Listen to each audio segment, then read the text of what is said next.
saat itu jalannya itu, permintaan saya di pinggir jalan kecil, kanan kirinya daripada 2 meter itu makadam yang batunya tajam-tajam.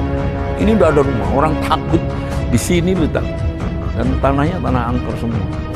Kenapa kamu kok kerasan di sini? Begitu, itu pertanyaannya. Dia mengatakan jawabannya mengejutkan. Jawabannya, gurunya baik-baik. Ada lagi tuduhan, banyak tuyulnya Pak Yai Asep ini katanya. Ini yang menyedihkan saja, tidak apa-apa, silakanlah. Selidiki tuyulnya, nanti kalau ketangkap ya saya diadili, tidak apa-apa.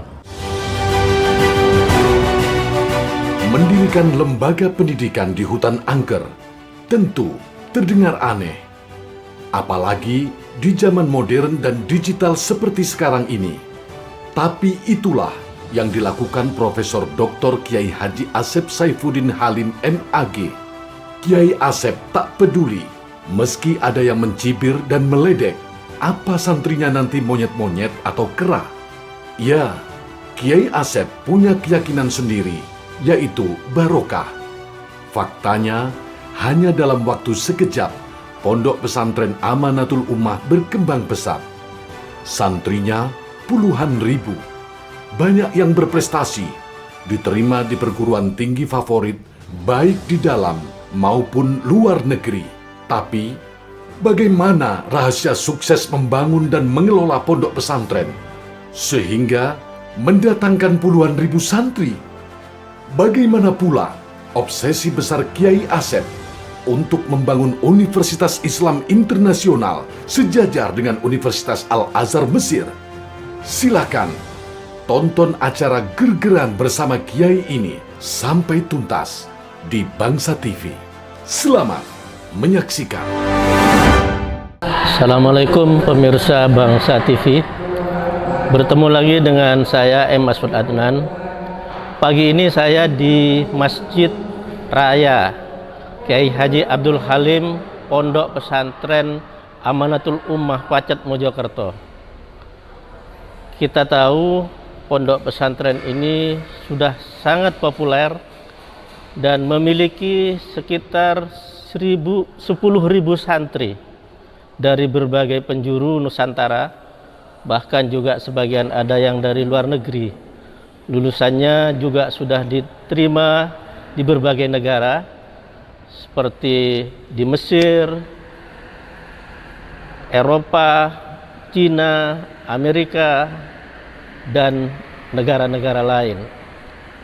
Pesantren Amanatul Ummah didirikan oleh Profesor Dr. Kiai Haji Asep Saifuddin Halim MA. Beliau salah satu putra dari Kiai pendiri Nahdlatul Ulama, yaitu Kiai Haji Abdul Halim. Nah, pemirsa, kali ini saya sudah bersama beliau. Saya mulai pagi, mulai jam 3 malam di pesantren ini mengikuti proses-proses pendidikan. Di pesantren ini denyut pendidikan dimulai sejak jam 3 pagi.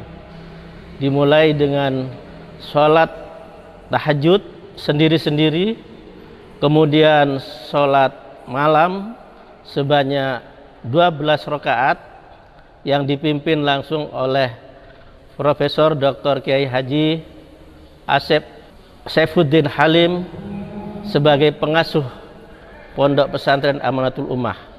Kemudian dilanjutkan dengan sholat witir, lalu dilanjutkan lagi dengan membaca Al-Quran, kemudian sholat fajar, sholat sunat fajar juga sendiri-sendiri, lalu sholat jamaah subuh yang diimami langsung oleh beliau Profesor Dr. Kiai Haji Asep Saifuddin Halim.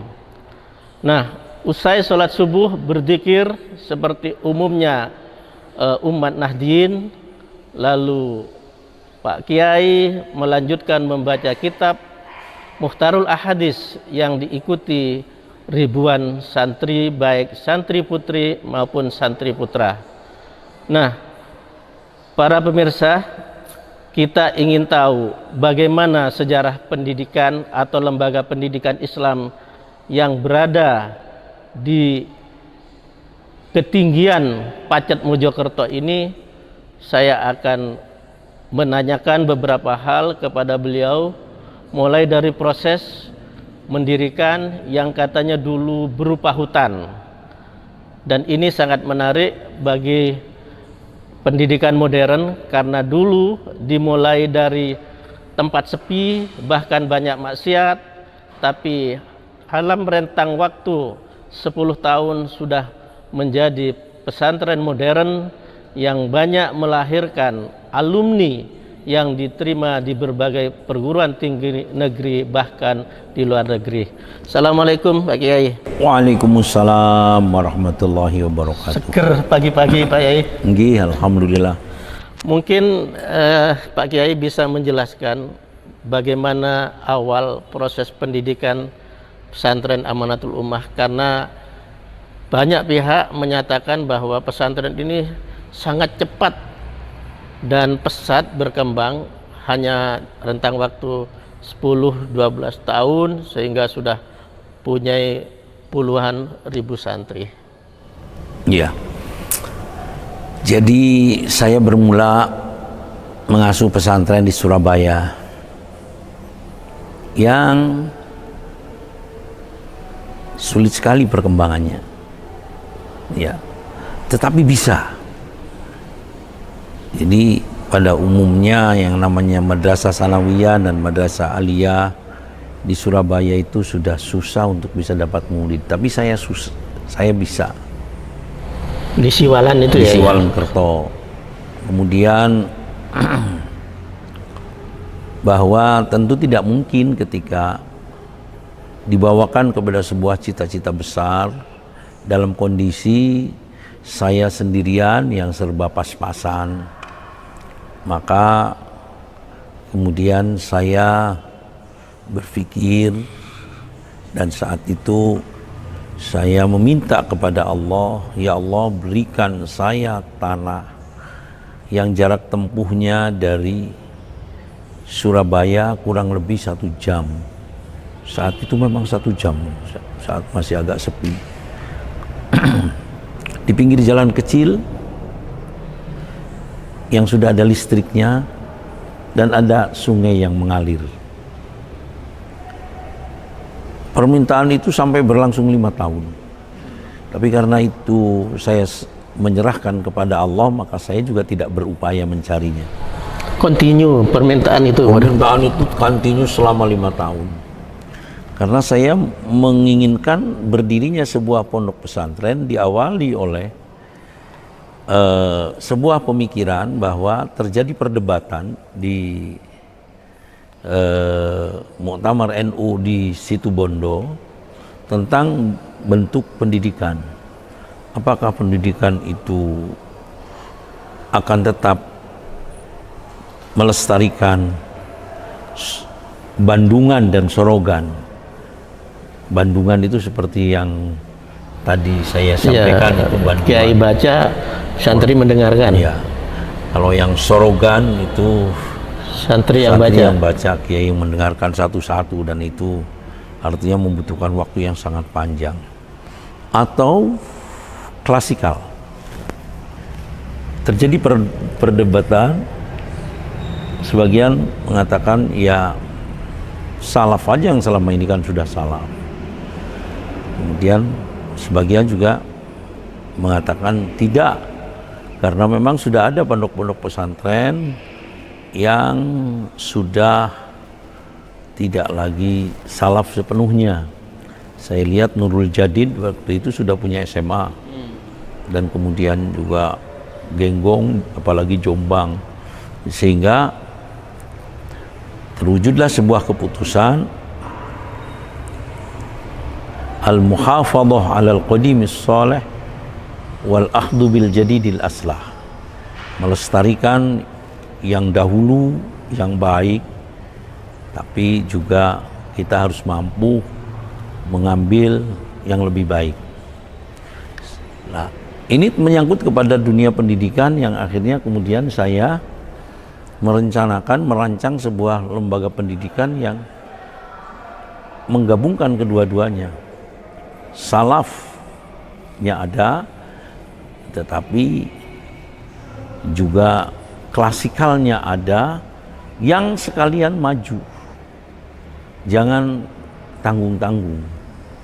Dan kalau menurut konsep saya, pasti akan bisa lebih maju daripada sekedar sekolah klasikal, SMP dan SMA, karena keberadaan anak bisa dikondisikan sebab di tempat, di pesantren.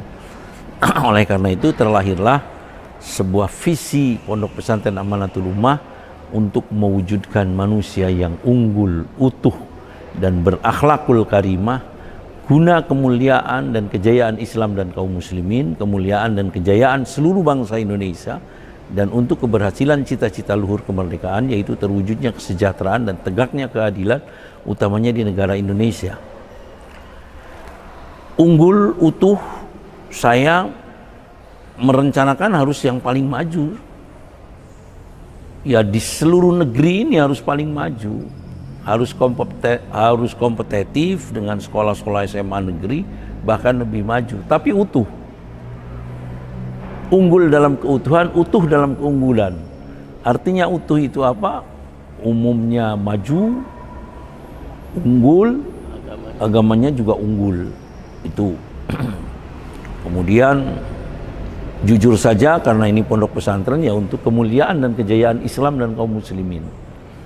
Tidak boleh basa-basi, tetapi hasilnya nanti untuk rahmatan lil alamin, oleh karenanya juga untuk kemuliaan dan kejayaan seluruh bangsa Indonesia, dan untuk cita-cita luhur, untuk keberhasilan cita-cita luhur kemerdekaan, yaitu terwujudnya kesejahteraan dan tegaknya keadilan. Nah, oleh karena itu kemudian kita harus mengeluarkan lulusan-lulusan yang menopang terwujudnya hal tersebut. Cita-cita itu. Yang menopang terwujudnya visi tersebut. Akhirnya kemudian kita mengambil kaidah qiwamud dunya bi arba'ati asya'a, awwaluha bi ilmil ulama, wassani bi adlil umara, wassalisu bi sakhawatil aghniya, warrabi'u bi du'ail fuqara. Tegaknya negara, tegaknya dunia, tegaknya Indonesia, adil makmurnya Indonesia, manakala negeri ini ditopang oleh 4 pilar. 1, ulama yang ilmunya dijadikan referensi bagi para birokratnya. Nomor 2, birokratnya yang adil. Tentu karena referensi para ulama, maka birokratnya akan menjadi adil. Nomor 3, harus dengan konglomerat yang loman. Nomor 4, harus dengan orang miskin yang tidak demo tapi berdoa untuk kebaikan bersama. Nah, itu semua harus kita lahirkan.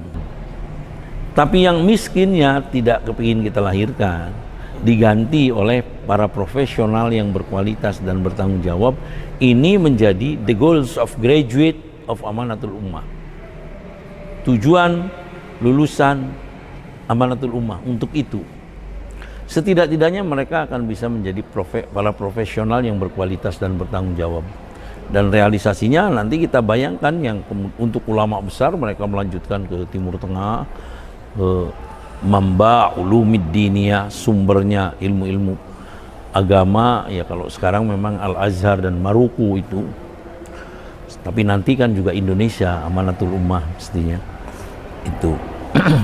Nah, dari pemikiran begitu bahwa pesantren yang kita bina itu harus besar. Di Surabaya tidak mungkin bisa besar. Di samping mahalnya tanah, saya sendirian dengan kemampuan yang sangat-sangat pas-pasan. Ini akan bisa besar jika kemudian di tempat yang tanahnya tidak mahal dan iklimnya baik. Maka Maka lahirlah doa saya yang semacam tadi itu. Setelah 5 tahun berdoa, terus di mana-mana kita berdoa, ada tawaran untuk meninjau tanah. Pernah di Malang.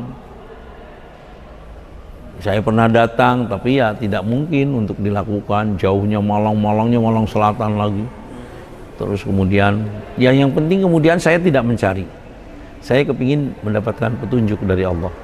Dan Allah yang mencarikan. Akhirnya kemudian ada Ustadz Lazim itu ikut saya ke Jakarta memakai kendaraan yang kita pinjam, mobil yang kita pinjam, artinya mobil sendiri jadinya. Pada waktu pulang, ya kita pinjam karena memang tidak punya kemampuan untuk punya uang. Pada waktu pulang oleh beliaunya diajak ke sini, dipastikan. Sudah lama beliau menawarkan bahwa di sini ada tanah. Saya tidak pernah mau, tapi waktu itu beliau memaksa saya. Sampai di situ saya terpikir kok kriteria yang saya minta itu ada semua di sini, bahkan lebihnya ada nomor telepon, tapi kemudian tidak ada nomor telepon itu karena kabel teleponnya dicuri orang ya, di sini ini. Saat itu jalannya itu, permintaan saya di pinggir jalan kecil, permintaan. Saat itu kecil sekali, 2 meter. 2 meter, jadi kalau kita sudah kedahuluan mobil yang lain, tidak akan bisa nyalip. Kanan kirinya daripada 2 meter itu makadam yang batunya tajam-tajam. Oh, masih makadam ya? Iya. Batunya tajam-tajam. Itu. Nah, tetapi begitu saya datang, wah ini milik saya sesuai dengan kriteria yang diminta.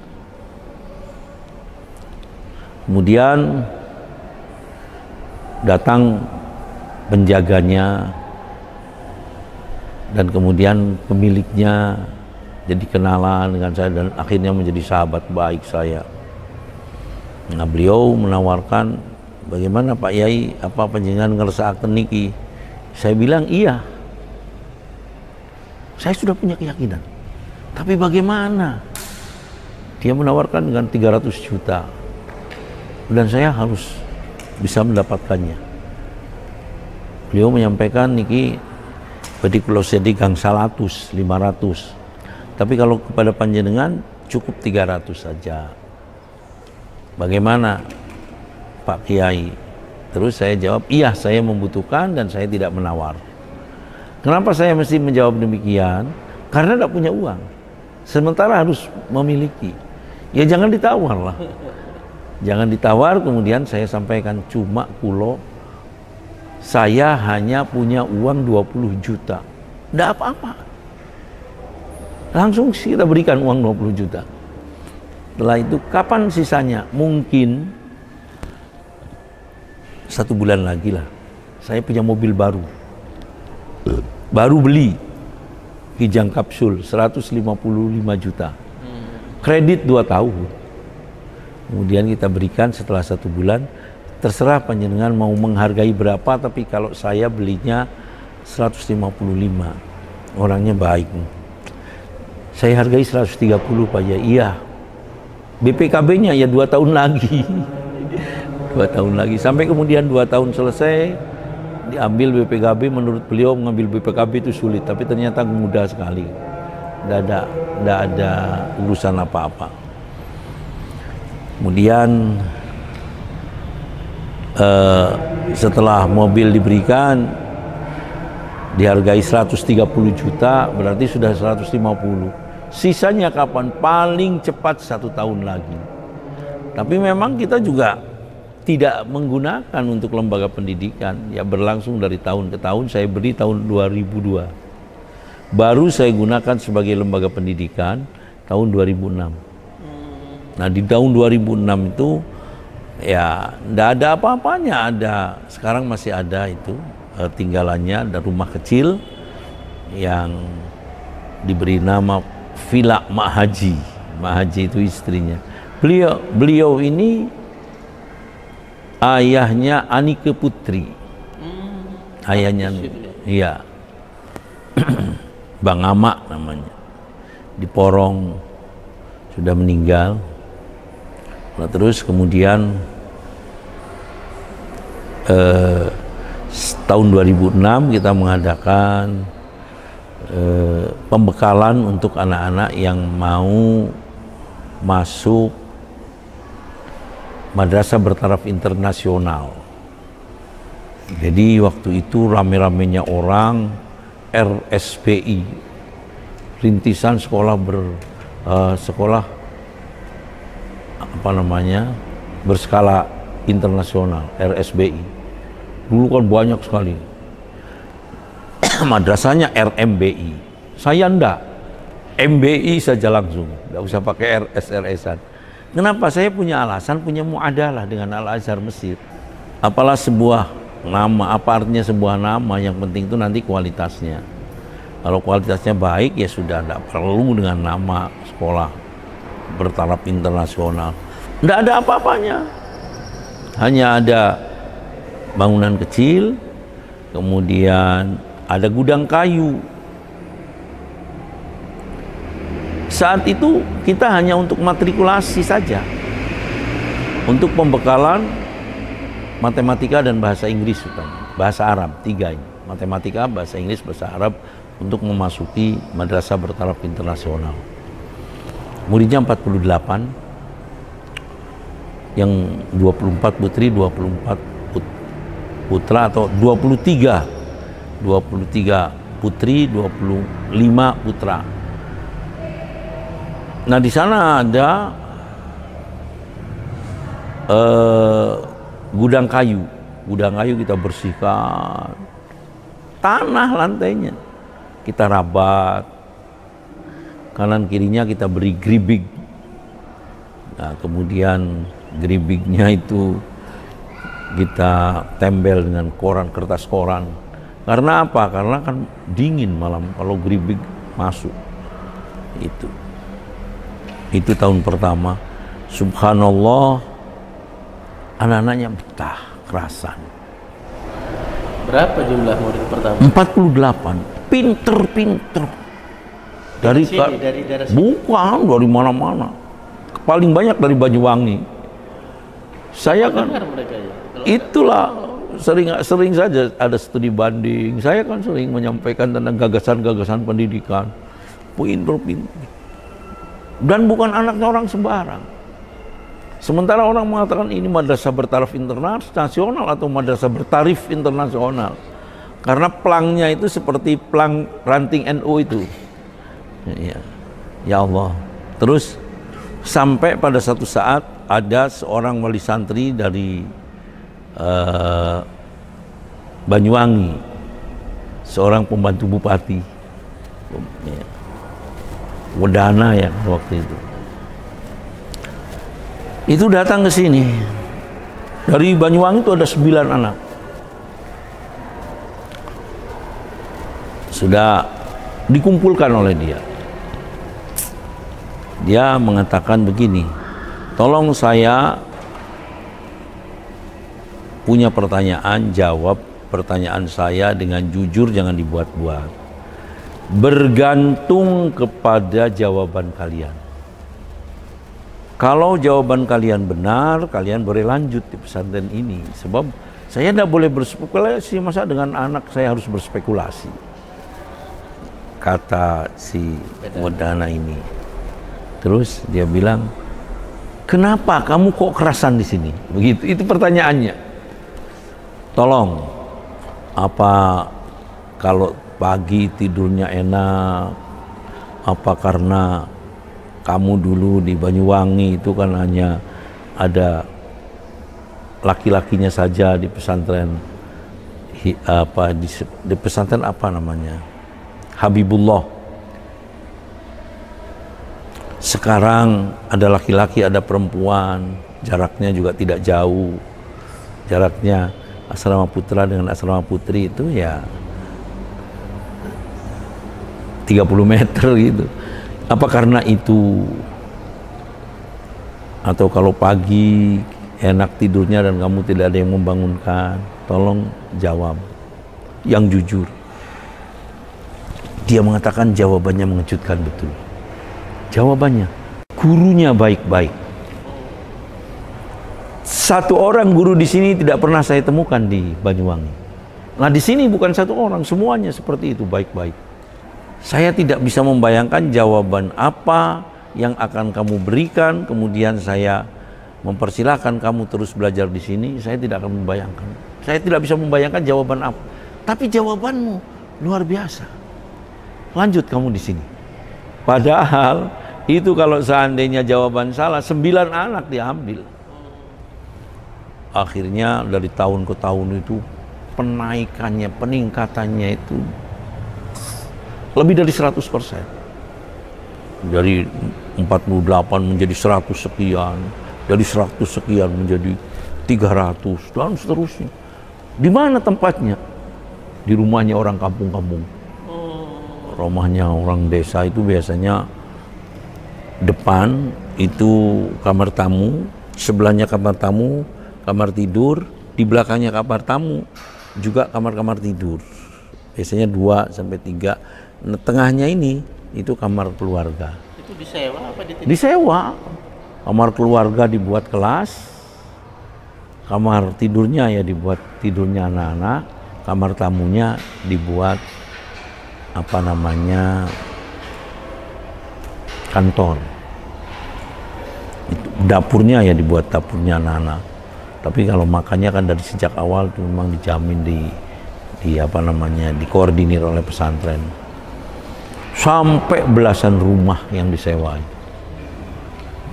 Terus kemudian baru setelah 4 tahun,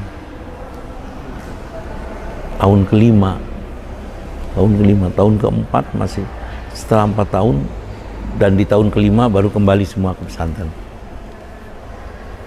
Dan sejak itu sebetulnya tidak pernah berhenti membangun, cuma frekuensi kecepatannya tidak, sangat pelan sekali karena memang berurusan dengan dana, berkaitan dengan dana. Tapi saya bisa saja alhamdulillah untuk mencari dana itu.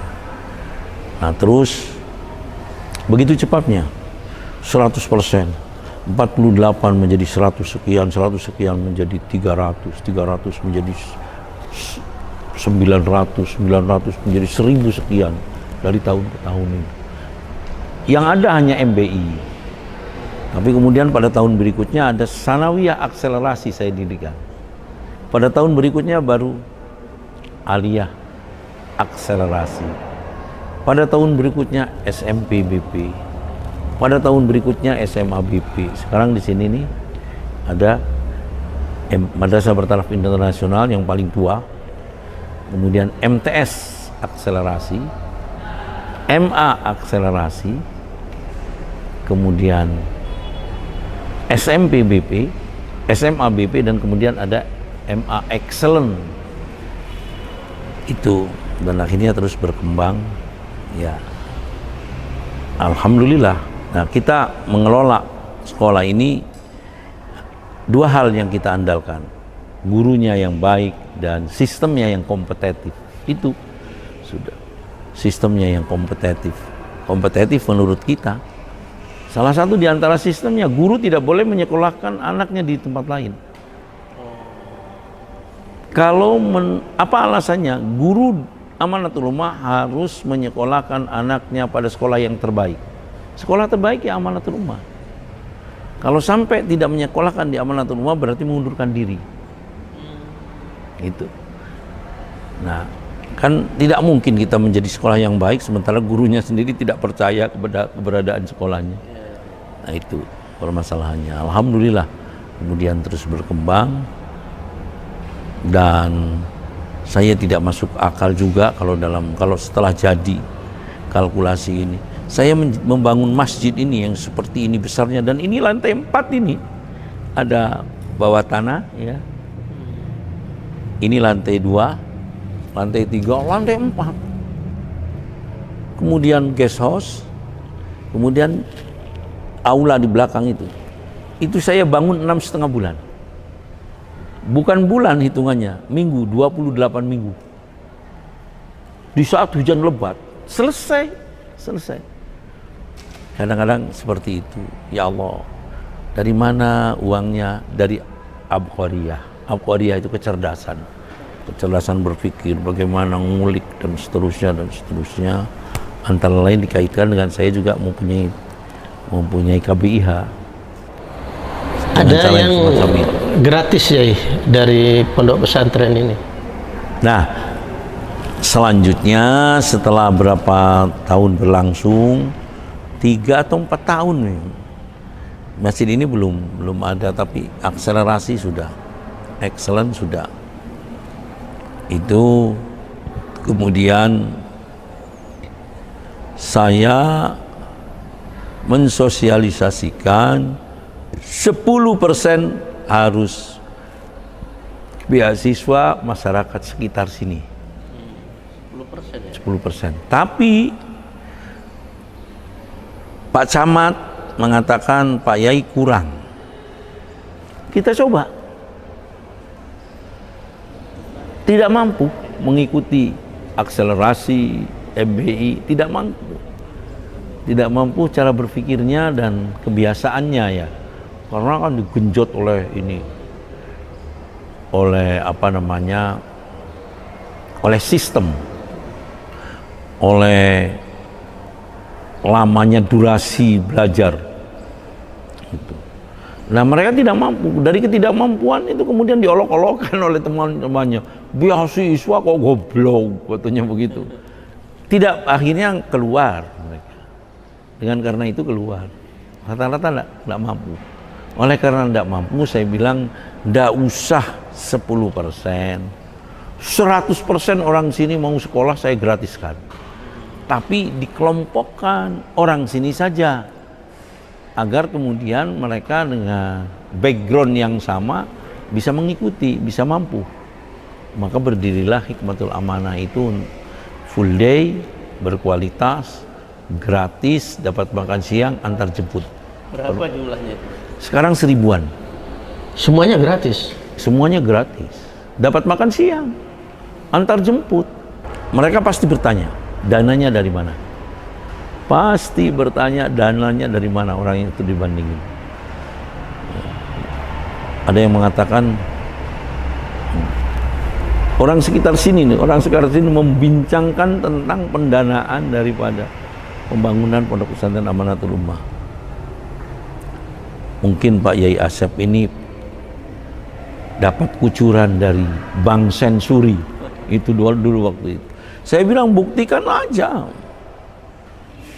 Berikutnya ada lagi yang mengatakan Pak Yai Asep ini mungkin punya percetakan uang palsu. Ya buktikan aja. Akhirnya semua sudah dituduhkan dan tidak terbukti. Ada lagi tuduhan, banyak tuyulnya Pak Yai Asep ini katanya. Ini yang menyedihkan saja. Tidak apa-apa, silakanlah selidiki tuyulnya, nanti kalau ketangkap ya saya diadili, tidak apa-apa. Yang paling enak mungkin Pak Yai Asep itu mendapatkan suplaian dana dari luar negeri. Itu yang paling enak. Tidak semuanya tidak. Tapi kalau saya mendapatkan rezeki dari luar negeri, iya. Karena memang menyelenggarakan ibadah haji dan kemudian saya di sana melakukan kegiatan-kegiatan, ya itu, dan kemudian dapat. Saya jamaah haji saya sekitar 300-an, 200 sekian, 300 pernah, satu kloter memang pernah. Tapi mungkin hasil yang saya dapatkan bisa 4 kali lipat dari KBIH yang lain. Iya. Karena apa tadi, menyelenggarakan umroh dan seterusnya, dan mereka puas karena saya bimbing sendiri. Dan saya pekerja keras lah. Sementara permasalahannya karena umroh bagi saya berulang-ulang kali, umrohnya kan 11 kali sampai sekarang, umroh 11 kali dalam pelaksanaan ibadah haji. Dan kemudian ziarah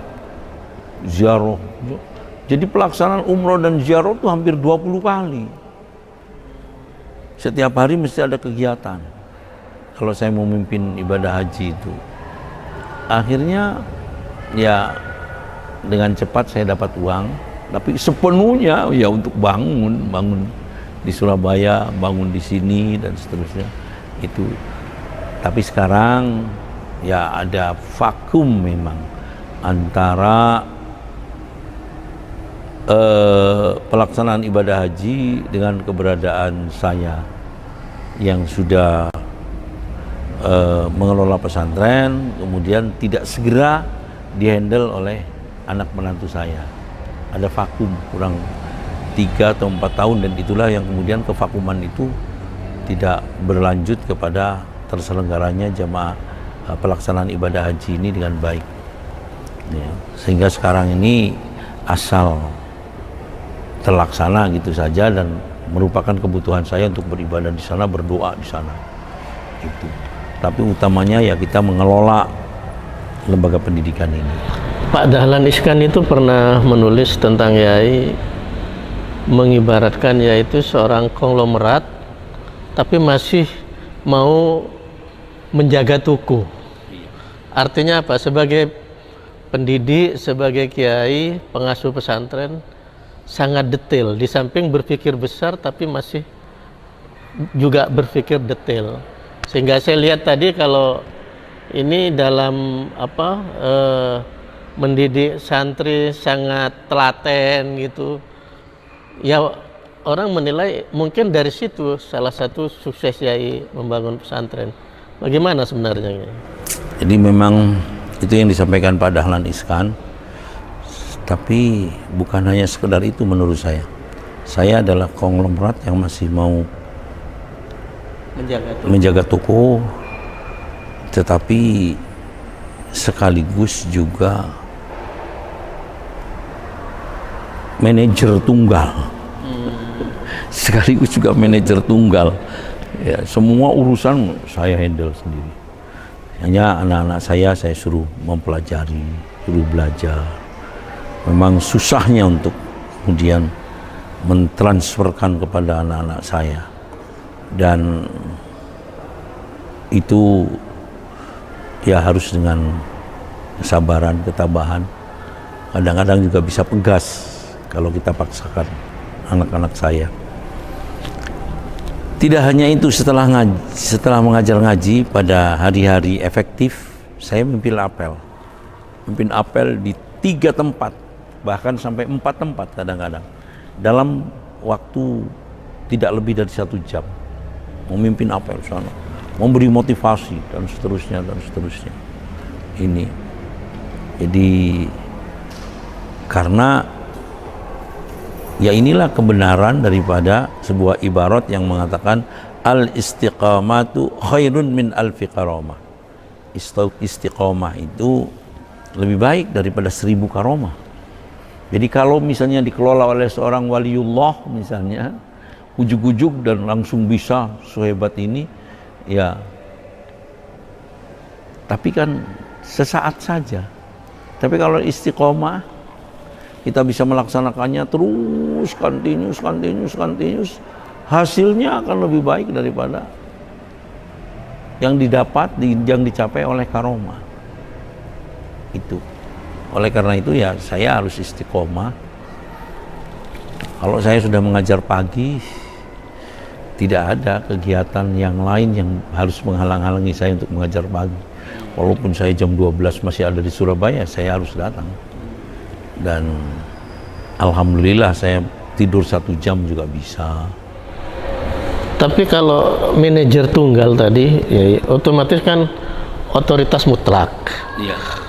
Lalu jangka panjangnya bagaimana nanti regenerasi itu? Apakah putra-putri Yai juga bisa melakukan seperti itu? Saya kepingin memang sistem kelestarian daripada pesantren ini seperti yang ada sekarang ini, yaitu manajer tunggal. Sehingga mohon maaf, itu nanti sistemnya seperti ada putra mahkota, raja dan putra mahkota, seperti di Saudi Arabia. Ya. Tetapi ini kan bukan pemerintahannya, sehingga kemudian tersentral. Kalau tersentral berarti harus ada sebuah kesatuan.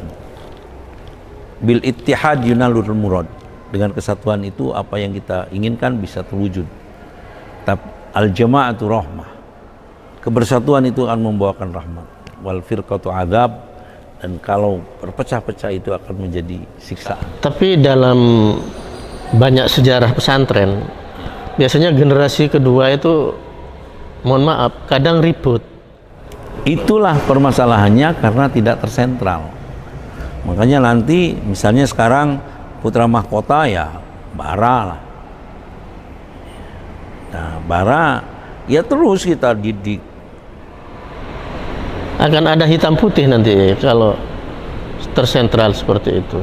Apakah putra-putri yang lain ya mohon maaf Ya harus nurut kepada bara, dan harus satu. Sekolahnya harus satu, ya, dan tidak boleh membuat kelompok-kelompok santri, tidak boleh. Jadi santrinya harus santri amanatul ummah. Jangan seperti mohon maaf di sebuah pondok pesantren, ada sebuah pondok pesantren sampai ada 30, masing-masing berdiri sendiri, masing-masing membuat manajemen sendiri, bagaimana maju, ya. Itu akan kemudian terjadinya perebutan santri dan seterusnya.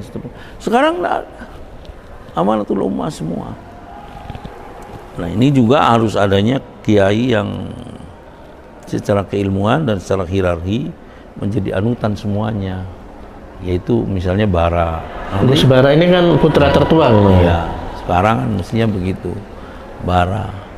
Kemudian nanti bara harus punya putra mahkota, seperti Saudi Arabia lah. terus. Tapi kan tidak ada kekuasaan, tidak ada perebutan kekuasaan dan seterusnya. Ya, nanti juga pengelolaan apa saja itu harus transparan kepada yang lain-lainnya. Artinya yang lain tetap dilibatkan. Yang lainnya menjadi sebuah kesatuan, misalnya sekarang ya SPPBE itu harus dilaporkan nanti. Hasilnya harus dilaporkan, semua semua saudara-saudaranya harus paham. Kemudian pabrik air, semua saudara-saudaranya paham. Yang menangani Ning Iroh, tapi semua saudara-saudara paham. Pabrik roti, semua saudaranya paham. Tapi saudara-saudaranya juga mempunyai job sendiri-sendiri, ya, yang itu bisa menunjang terhadap kemandirian dan kesejahteraan mereka. Mereka digaji oleh sistem. Mereka digaji oleh sebuah pengelolaan yang dikelola oleh mereka. Apa? Laundry itu ada hasilnya, kemudian hasilnya itu ini laundry ini. Nanti LPG, kemudian pabrik roti. Tapi ada job sendiri-sendiri. Misalnya Masuk kantin. Iroh seragam. Kerjasama dengan istri saya. Setiap tahunnya ya punyalah sekian misalnya. Ima kitab. Setiap tahunnya ya dapat sekian. Semua ada diberi oleh Ima. Ima ini bagian pembagi bola ini. Habib supplier besi. Tapi mereka juga punya truk. Habib punya truk, punya supplier besi. Besi itu ya tontonan setiap bulan aja itu. Karena bangun terus ya. Karena bangun terus. Kita berikan 10%, dia ngambil keuntungan 10% dari pembeliannya. Sudah cukup banyak. Oh iya, Kiai kan punya obsesi untuk mendirikan universitas internasional. Itu rencananya nanti beasiswa atau bagaimana ya? Ya, begini, ada beasiswanya jelas, tetapi dominasinya nanti beasiswa. Tetapi juga harus, kalau beasiswa kan terbatas ya. Tapi juga harus menjadi sekolah umum yang orang umum itu bersekolah di sini. Nanti ada yang beasiswa, ada yang tidak beasiswa. Itu. Ini insya Allah. Kenapa sih? Ya di Indonesia harus sadar. Sekolah Indonesia ini ya Allah, sedih sekali, kaya raya. Tapi tidak mempunyai lembaga pendidikan yang dikenal dunia.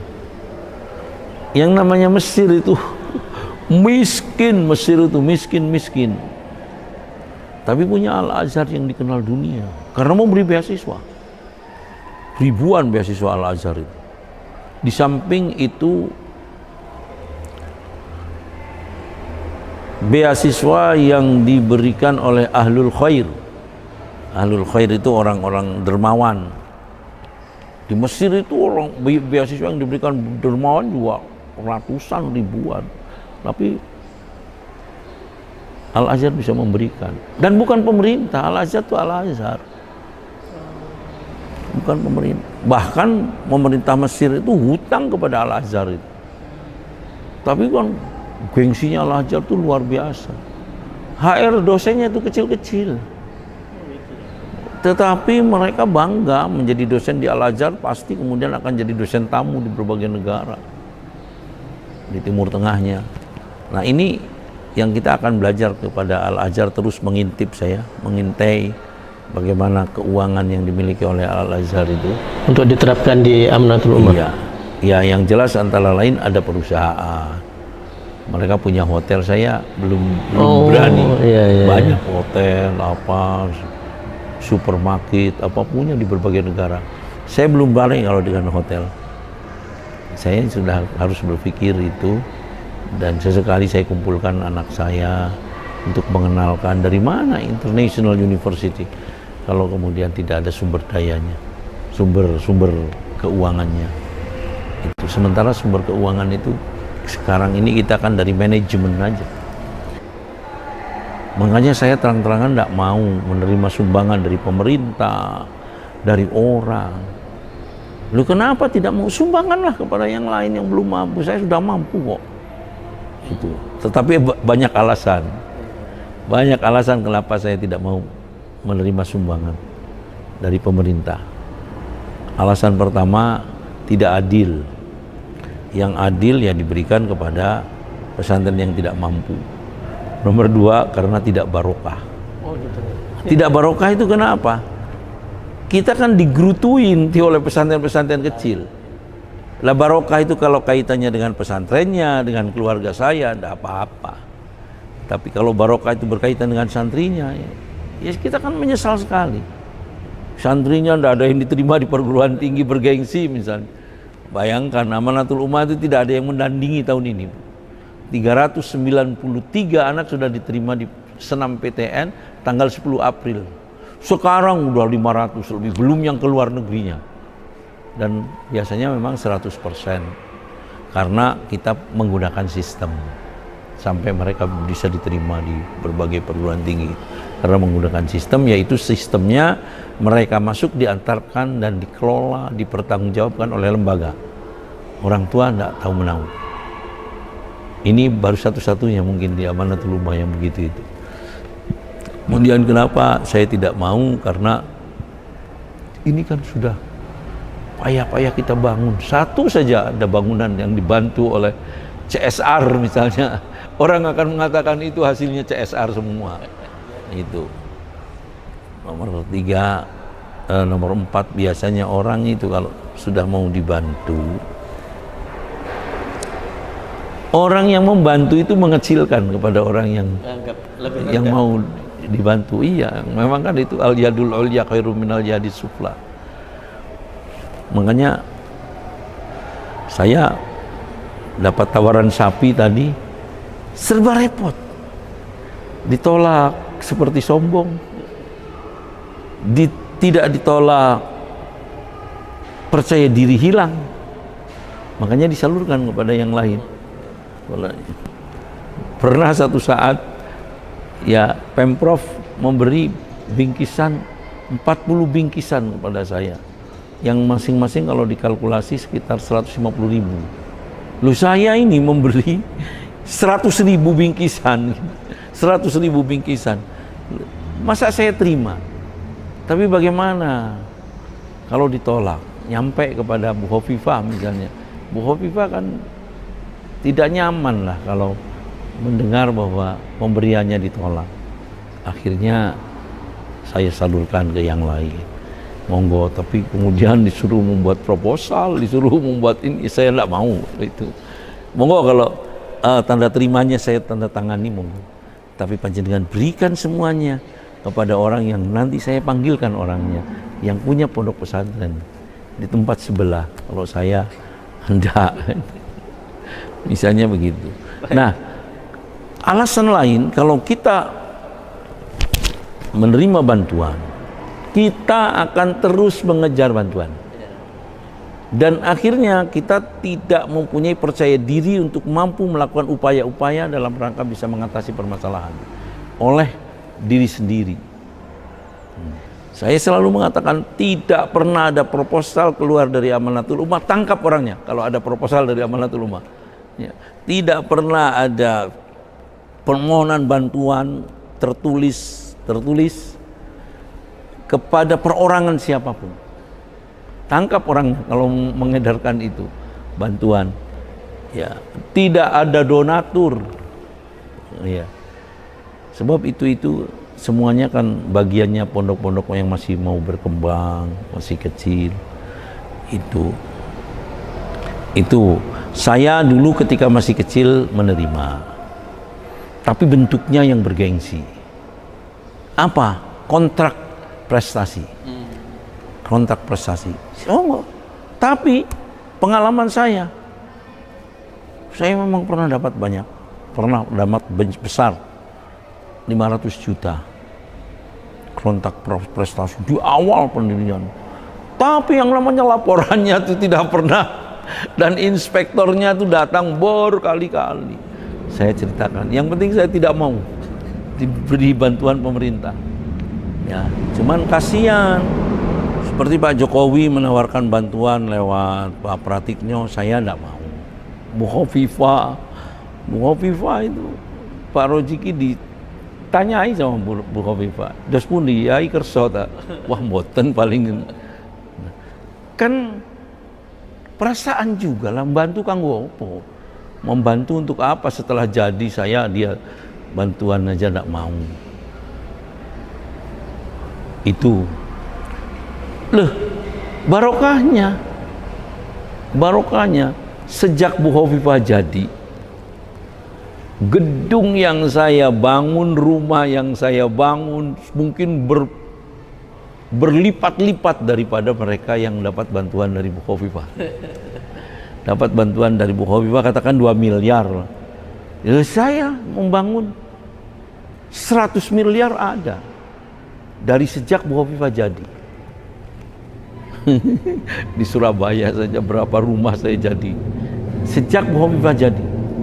Ini barokahnya kan, membantu Bu dengan niatan yang tulus, membantu Bu Hovifah, barokahnya luar biasa. Membantu dengan tulus Pak Jokowi, barokahnya luar biasa. Apa sih tulusnya? Untuk Jawa Timur maju, adil dan makmur. Apa sih barokahnya kepada Pak Jokowi? Untuk membuat Indonesia maju, adil dan makmur. Itu prinsip saya, dan enak. Jadi ini yang paling penting. Tidak pernah landing berpikirnya untuk saya harus berupaya keras dengan bagaimana cara saya, kecerdasan saya, dan upaya keras saya, bergantung saya kepada Allah. Itu teori-teori hadis sudah terpakai semua kalau saya mengandalkan bantuan kepada pemerintah. Teori-teori yang ada di hadis itu pasti saya bisa laksanakan tanpa mengharapkan bantuan dari pemerintah. Ada hadis menyebutkan mayyuti'uni uti'ihi. Uti'i Ada. Barang siapa yang taat kepada saya, kata Allah, saya taat kepada dia. Itu ada hadis yang menyebutkan begitu. Nah, saya kan kepingin setiap apa yang saya sampaikan kepada Allah, Allah mentaati saya berupa dikabulkannya doa itu. Ya, insya Allah lah, mudah-mudahan ada jalan keluar. Yang saya bantu, tadi malam itu saya minta bantuan kepada Bu Janet, bukan bantuan material, tapi bantuan moral, berupa misalnya saya mendirikan International University itu, bagaimana mendapatkan izin operasional, dibantu. Perkara kemudian mereka juga memakai biaya di dalam rangka pengadaan izin operasional, mau nggak, enggak apa-apa. Tapi saya dibiayai tidak mau. Saya bantu. Dihubungkan dengan Mendiknas misalnya, dihubungkan dengan Pak Jokowi misalnya. Saya senang. Itu. Kemudian mereka juga misalnya bahwa perizinan itu membutuhkan dana, mereka danai sendiri. Monggo, enggak apa-apa. Tapi bentuknya bantuan moral berupa ini. Tapi kalau pendanaan, membangun gedung dan lain sebagainya, enggak. Saya harus mandiri saja. Itu. Nah, ini insya Allah ketika demikian pondok-pondok pesantren yang lain akan besar. Jadi memang sebetulnya Pak Masud, pesantren-pesantren yang lain yang dikelola oleh banyak orang, jaminan hadis mereka lebih maju daripada saya. Ada hadis yang menjamin yadullah alal jamaah, pertolongan Allah akan diberikan kepada jamaah. Tapi jamaah itu harus muttahidah, harus bersatu. Jadi intinya bersatunya ini. Nah, saya sendirian pasti bersatu. Cuman sendiri pasti bersatu. Nah, ini yang saya pahami seperti itu. Nah, nyatanya saya bisa berhasil, bisa maju itu. Ya, kalau menurut hadis ya justru tambak beras yang banyak dikelola oleh banyak orang. Yadullahi alal jamaah, pertolongan Allah akan diberikan kepada kelompok itu. Tapi kebersatuannya yang susah. Ketika kelompok dan bersatu, memang satu itu harus ada satu komando, satu ini. Nah, kita banyak memang, personil kan banyak. Anak saya banyak, dosen banyak, guru banyak. Tapi mereka kan bersatu karena dalam sebuah komando saya. Itu. Dan dulu memang tempat ini sangat sepi sekali, jauh dari keramaian. Tidak ada rumah, ini tidak ada rumah, sampai sana tidak ada rumah, tidak ada rumah, kecuali kampung sana, kecuali kampung sini. Ini tidak ada rumah, orang takut di sini, lu takut, dan tanahnya tanah angker semua. Ketika saya membangun akselerasi, mendatangkan Kiai Nur Muhammad Iskandar, pidato, saya punya pesantren 8, rasional semuanya, bisa dapat murid dari 8 pesantren itu. Tapi saya tidak paham dengan Pak Kiai Asep ini. Siapa yang mau jadi muridnya? Kau mau dirikan pesantren di sini? Apa monyet-monyet yang saya temukan di jalan tadi? Kalau lewat sini banyak monyet. Lewat sini di Cembor itu banyak monyet. Beliau lewatnya lewat sana. Apa itu monyet-monyet yang saya temukan di jalan itu yang akan jadi muridnya? Tapi walaupun demikian saya bantu. 15 komputer saya datangkan ke pondok pesantren ini. Saya bilang kepada guru-guru yang mendengarkan, kita didemikiankan ini harus bersyukur. Beliau mengatakan demikian, tapi jangan pernah diharapkan komputernya datang, saya bilang. Ya. Tapi beliau mau mengatakan begitu, kita harus bersyukur bahwa kita beliau respect dan kita mendapatkan respon yang luar biasa, kesungguhan kita. Anehnya 2 tahun berikutnya beliau studi banding ke sini. Setelah mengatakan begitu, ya 8 pesantrennya kepala-kepala madrasahnya diajak studi banding ke sini. Dan kemudian saya selalu jadi narasumber kalau saya ke Surabaya itu, kalau saya ke Jakarta itu. Saya jadi narasumber, didatangkan dari sana sini ketika beliau masih sehat dulu. Itu. Ya saya tidak pernah menanyakan yang 15 komputer. Ngomong begitu tuh sudah sangat terima kasih saya. Ternyata nggak pernah terwujud. Enggak, dan enggak apa-apa. Dan enggak apa-apa. Itu lucunya. Tapi saya juga tidak masuk akal. Masjid ini 6,5 bulan selesai. Bersamaan dengan guest house dan asrama itu. Saya tidak tahu kenapa itu semua bisa terjadi. Ya, tapi memang dikerjakan oleh banyak orang. Hanya sekarang ini saya membangun tidak seperti dulu. Orangnya banyak, ya jalan di tempat gitu aja. Barokah itu ada. Barokah itu ada. Membantu Bu Hovifah, barokah. Membantu Pak Jokowi, barokah. Karena niatannya tulus, ikhlas. Ya, itu. Saya membantu orang. Ana fi aunil abdi madamal abdu fi auni akhihi. Saya akan memberikan pertolongan kepada hambaku sepanjang hambaku itu memberikan pertolongan kepada saudaranya. Jadi di situ kemudian saya dapat pertolongan karena keikhlasan. Nah, coba misalnya saya mengharapkan bantuan, ya sudah dapat 2 miliar, ya paling satu kelas saja, satu kelas atau 3 kelas gitu saja sudah. Tapi apa yang saya dapatkan? Kalau di sini setelah Bu Hovifah jadi pasca sarjana, asrama, sebentar lagi masjid. Di sini akselerasi MBI, jadi berapa gedung SPPBE. Itu setelah Bu Hovifah jadi SPPBE, pabrik air, pabrik roti, tidak karuan-karuan. 100 miliar ada. Kan lebih besar 100 miliar daripada 2 miliar. Masuk akal juga. Baik Kiai. Iya, nanti sekali lagi. Pemirsa, Kiai Asep ini bukan hanya kiai yang cendekiawan, alim agama dan juga ilmu umum, tapi juga multi talenta. Beliau juga dikenal sebagai miliarder karena kaya raya, tapi sangat dermawan. Tapi khusus yang ini kita bahas pada episode berikutnya. Terima kasih atas perhatian pemirsa pada Bangsa TV. Dari saya, mohon maaf. Wassalamualaikum warahmatullahi wabarakatuh. Waalaikumsalam warahmatullahi wabarakatuh.